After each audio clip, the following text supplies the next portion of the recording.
uma vez a gente fez um levantamento, dava mais ou menos 70% das denúncias que se fazem em relação aos psicólogos em relação à produção de documento. Em relação de documento, em que situação?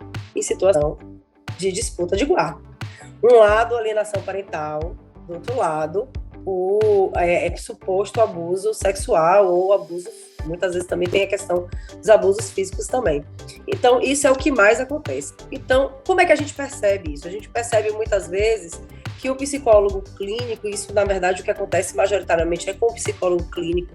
Não me lembro de ver, por exemplo, o perito que é designado pelo juiz, porque o perito que é designado pelo juiz, ele é de confiança do juiz, né? Então, mas eu vejo muito o psicólogo clínico que atende a criança, chega um momento que ele solicita o documento desse psicólogo clínico, e esse psicólogo clínico acaba que muitas vezes, inclusive, ultrapassa os seus limites éticos e os seus limites técnicos e profissionais, do limite do que pode um psicólogo clínico, e muitas vezes tenta fazer uma avaliação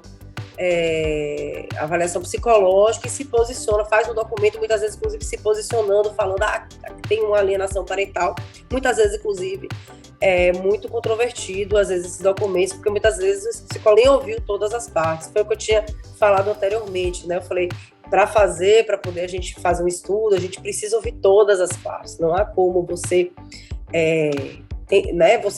você fazer um levantamento, fazer uma análise, uma avaliação em relação a essa questão, se você não atender todas as partes, se você não tiver um olhar muito mais aprofundado no processo. E eu já vi alguns casos, sim, de que isso foi revertido depois, alguns casos, inclusive, de que houve realmente algum tipo de punição em relação ao próprio conselho, em relação aos próprios documentos.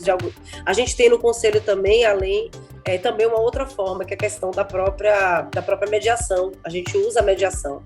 Então, eu já vi, por exemplo, em alguns casos que a gente fez de mediação, em que o próprio psicólogo fez alguma retratação em relação ao documento que ele fez, que foi mal elaborado, e isso ser utilizado em processos, e isso ter um efeito, sim, de reversão. Então, uma forma, inclusive, que aí eu acho, inclusive, que é muito pouco ainda disseminado, é a figura do assistente técnico, né? Acho que é interessante até para vocês que atuam aí, vocês que são advogados, pensar também na figura do assistente técnico. O assistente técnico é algo bem interessante, porque ele vai fazer esse acompanhamento, dar essa orientação em termos da psicologia, em termos, inclusive, dos procedimentos periciais, né?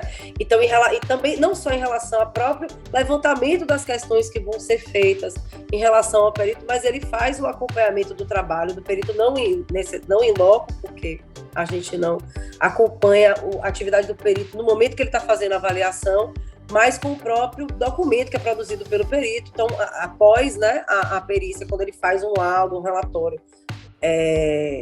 psicológico, o assistente técnico ele pode vir a contestar. O judiciário tem muito dinheiro para contratar psicólogo, que a gente vê, inclusive, é muito pouco psicólogo, né? Eu estou falando de psicólogo, de assistente social, estou falando aqui da minha sardinha, porque, né, estou aqui para isso, puxando minha sardinha, mas assim, de psicólogo, eu vejo nas varas, por exemplo, nas varas de violência contra a mulher, que a própria Lei Maria da Penha coloca, né, psicólogas voluntárias. O judiciário não tem um quadro de psicólogo, não faz concurso para psicólogo, e é isso, acho que a gente pode muito mais e deveria estar fazendo muito mais. Psicologia jurídica tem a ver com garantir direitos, tem a ver com promoção de direitos humanos, sabe? Promoção de bem-estar.